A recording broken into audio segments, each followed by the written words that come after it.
Daghan ang nagatang kung kinsa gayud ang ituboy sa One Cebu Party nga mga kandidato sa nasudnong posisyon sa umaabot piliay sa sunod tuig.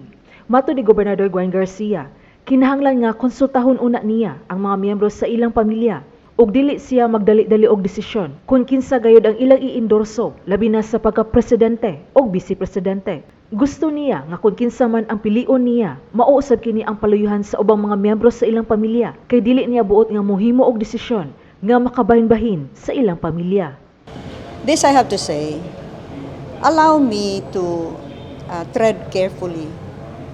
I need to learn from the lessons, from the mistakes of 2010 when we, as One Cebu, prematurely announced our choice for president.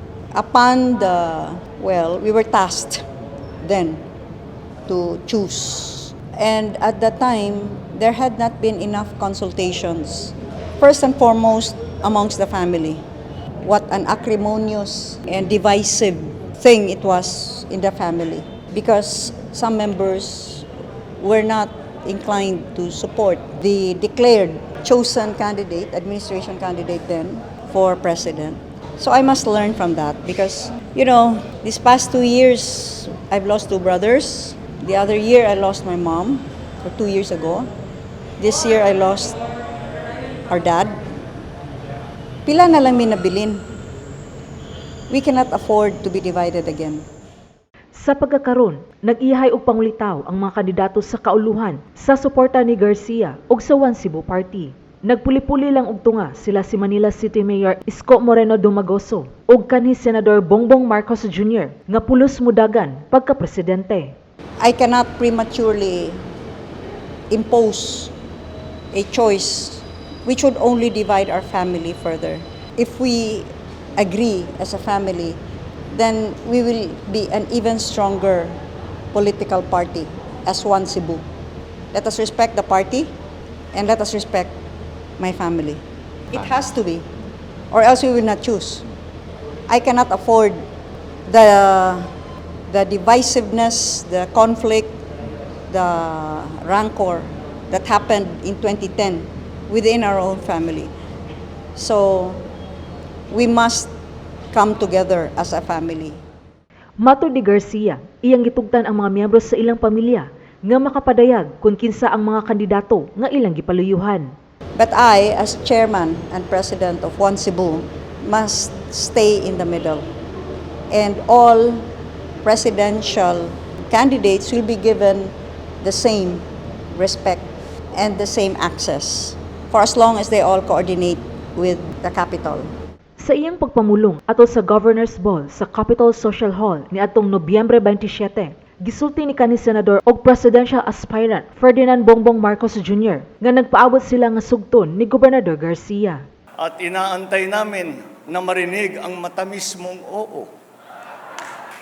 But I'm only joking. Hindi namin naman gagawin sa iyo. You are our friend and we know that whatever you decide to do will be for the best of Cebu Province and the best for the future of your constituency.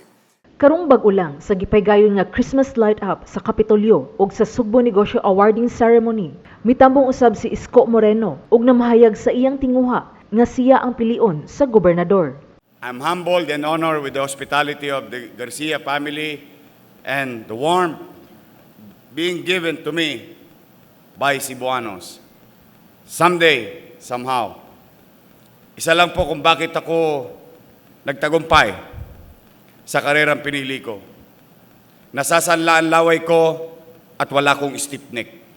Kaya kong lumingon sa aking pinanggalingan at hindi ko kinakalimutan ang mga taong nakasalamuha ko sa dinaranan ko tungo sa direksyon na gusto kong mapuntahan. Samtang sa pangutana kon si Mayor Sara Duterte Carpio na ba ang paluyuhan sa One Cebu Party alang sa pagka-vice-presidente, kini ang tubag ni Gobernador Garcia. Did you hear me call her anak? Si Mayor Sara ang usa sa mga nitambong sa Governor's Ball uban sa mga mayor sa Tibok Central Visayas nga mga miyembro sa League of Municipalities of the Philippines. Daghan gayud nga mga kandidato sa nasudnong posisyon sa umaabot piniliay ang mobisita og hapit ni Gobernador Garcia kun moanhi sa Sugbo tungod kay nasayod sila nga makahatag og solid nga mga botos ang One Cebu nga gipanguluhan sa gobernador. Karong bag-o, apil sa nibisita ni Gobernador Garcia, mao si kanhi Defense Secretary Gilberto Gibo Chodoro Jr. Kinsa mao'y gipaluyuhan ni Garcia nga kandidato pagka-presidente niadtong tuig 2010. Midua usab si kanhi Quezon City Mayor Herbert Bautista ug kanhi Presidential Anti-Corruption Commission Commissioner Greco Belhica. Silang duha pulos magpapili sa pagka-senador. Gwen is inspiring. She's amazing. Strength is all over her demeanor, her face, how she talks, and how she governs. Strength, yet coupled with grace. Nakaka-inspire to see leaders who has real love for her constituents, not just leaders who enjoy themselves in power and careless with people. Siya, kita mo, she's listening to people, she's open to other wisdoms, and that's a character that's very important for a leader. Yung alam mo ang damdamin ng mga tao and you respond to it. Sheila Gravinez, Balita sa Sugbo.